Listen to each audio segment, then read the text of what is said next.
explain ko. Ang United States at ang mga Amerikano, maraming delegation yan lagi sa Beijing, sa China. Ang dami. Every now and then, every other week or every 2 weeks, may delegation silang pinapadala.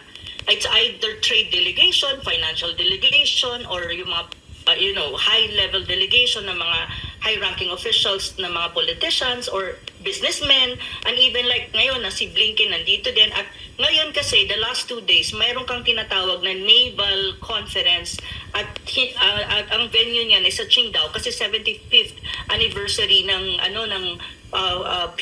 PLN, yung Navy ng China. So there's a big conference being attended by many countries across the world, yung naval officers ng maraming bansa kasama na yung United States. Part yun ng diplomasya.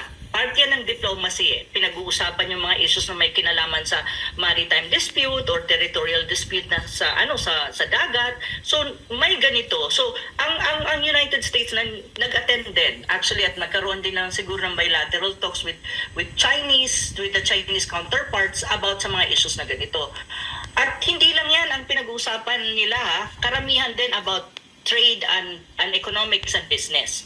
Kasi kailangan ng United States and China especially when you talk about economics at saka trade.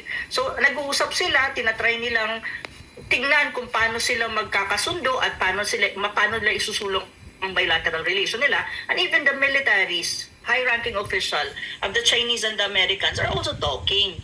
Pero tayong mga Pilipino, ang Pilipinas, nangikipag-gitgitan ka sa China. Pero yung big brother mo, na laging sinasandalan mo, nakikipag-usap sa China and trying to establish good relations. Bulag. So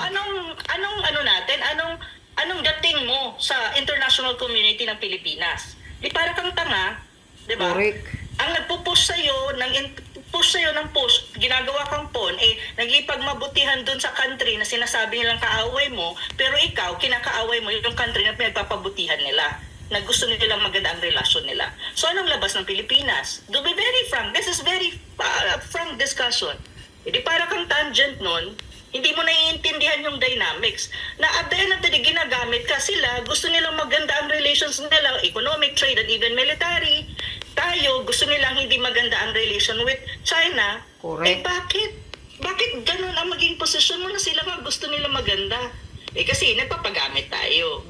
Ginagamit tayo, i-push yung agenda kasi itong Amerika, tricky din yung gumalaw. Yan hindi ko maintindihan. Bakit hindi ito nakikita? Na lahat naman, may news items naman na nangyayari talaga to. Bakit tayo hindi nag-iisip na sandali lang? Para tayong ginagawa tayong gago dito ng Amerika sa nangyayari. Madali lang kung basahin yan. It's not rocket science. You don't have to have a PhD to know these things. So, yun ang sinasabi ko. Why do we have to put ourselves like a laughing stock of the world by appearing tangent up in the international community? Hindi ko nga maintindihan. Dapat alam natin yon at gawin natin ang dapat. Hindi tayo pagtawanan ng buong mundo. Kaya, kasi naman talagang totoo gago, tanga, bangag. May naging pahayag din itong isang may naging pahayag